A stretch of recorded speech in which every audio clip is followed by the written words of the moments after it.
Karachi attack భారతదేశం పాకిస్తాన్ యొక్క అతిపెద్ద నగరం కరాచీని ఎందుకు అటాక్ చేసింది చూడండి. పాకిస్తాన్ రాజధాని ఇస్లామాబాద్ ఉంటుంది, తర్వాత సిటీ లాహోర్ ఉంటుంది. వాటి మీద అటాక్ చేసిన భారతదేశం అతి ప్రత్యేకంగా ఫోకస్డ్గా టార్గెట్ చేసేసింది కరాచీని. ఎందుకు కరాచీ నగరాన్ని నాశనం చేసింది ఒక్క రాత్రికి రాత్రి అనేది చూద్దాం. ఎందుకంటే ముందే ఏంటంటే ఎందుకు నాశనం చేసింది అనడానికంటే ఎలా నాశనం చేసిందో చూద్దాం. అరేబియా సీలో ఒక ఐఎన్ఎస్ కార్వార్ అనే కర్ణాటక నుంచి ఒక పోర్టు నుంచి మన ఐఎన్ఎస్ విక్రాంత్ అరేబియా సముద్రంలోకి వెళ్ళింది. ఈ ఐఎన్ఎస్ విక్రాంత్తో పాటు ఒకే ఎస్ఎన్బి న్యూక్లియర్ సబ్మెరైన్స్ నుంచి కూడా కేఎల్ మిసైల్స్ అనేవి సంధించబడ్డాయి. ఇవి ఏం చేసినాయి అంటే ఒక రాత్రికి రాత్రే కరాచీని మట్టుపెట్టాయని చెప్పవచ్చు. కరాచీ అనేది ఎందుకు అంటే కరాచీ అనేది అతిపెద్ద నగరం పాకిస్తాన్లో. ఇది మొత్తం పాకిస్తాన్ జీడిపిలో 20% అంటే 1/5 వంతు యొక్క పాకిస్తాన్ ఆదాయం ఒక కరాచీ నగరం నుంచి వస్తుంది. అందుకు కరాచీ ఆర్థిక వ్యవస్థ నడ్డి విరిచేసిందనమాట. అది ఒకటి. ఇక రెండోది అత్యంత ప్రధానం ఏంటంటే కరాచీ అనేది పాకిస్తాన్ నౌకాదళానికి కేంద్రం. అంటే పాకిస్తాన్ నౌకాదళం భారత్పై అటాక్ చేయడానికి వీలు లేకుండా, ప్రతిస్పందించడానికి వీలు లేకుండా పాకిస్తాన్ యొక్క కరాచీ నావికాదళ పోర్టుని కొట్టేసింది ఐఎన్ఎస్ విక్రాంత్ నుంచి వచ్చిన మిసైల్స్ అని మనకు తెలుస్తున్నాయి. ఇక మూడో విషయం ఏంటంటే పాకిస్తాన్ కరాచీ అనేది చాలా పెద్ద సిటీ అనమాట. వరల్డ్లో one of the biggest city in the world అనమాట.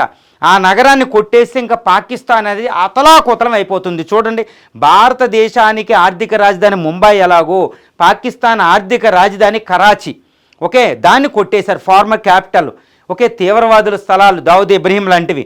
ఇలాంటిది అంటే కరాచీ ఎయిర్పోర్ట్ని కొట్టడంతో భారతదేశం అతిపెద్ద విజయాన్ని మనం సాధించింది అని చెప్పొచ్చు అనమాట. రెండో విషయం ఏంటంటే పాకిస్తాన్ కరాచీలోనే చాలా ఎక్కువ మిసైల్స్, ఆయుధ సంపత్తి నావికా దళం దగ్గర ఉందన్నమాట. ఈ ఆయుధ సంపత్తి, ఈ అమ్యునేషన్ కూడా భారతదేశం రాత్రికి రాత్రి నాశనం చేసిందని తెలుస్తుంది. అంటే ఇంకా పాకిస్తాన్ భారత నావికా దళం మీద అటాకులు చేసే ప్రసక్తి లేదు. కరాచీ దగ్గర పాకిస్తాన్ సబ్మెరైన్స్ 8 ఉంటాయి అన్నమాట. 8 కోస్టల్ తీరంలోనే. ఇప్పుడు 8 సబ్మెరైన్లో కూడా కొన్ని సబ్మెరైన్ని కదలడానికి వీలు లేకుండా భారత్ చేసేసింది అని కూడా ఒక సమాచారం వస్తుంది. అంటే సబ్మెరైన్స్ కానీ, షిప్ కానీ, డిస్ట్రాయర్స్ కానీ, ఫ్రిగేట్స్ కానీ ఇలా ఎన్నో ఉంటాయి అన్నమాట. తర్వాత యాంటీ షిప్ మిసైల్స్ కూడా కరాచీలోనే ఎక్కువ ఉన్నాయి అన్నమాట. అది భారతదేశం మీద ప్రయోగించడానికి. అంటే భారతదేశం గత ఏప్రిల్ 22వ తారీఖున జాగ్రత్తగా ప్లాన్ చేసి యుద్ధం అంటే ప్రతిస్పందిస్తే వెంటనే కరాచీ మీద దాడి చేసేసింది. తర్వాత కరాచీలో ఉన్న యాంటీ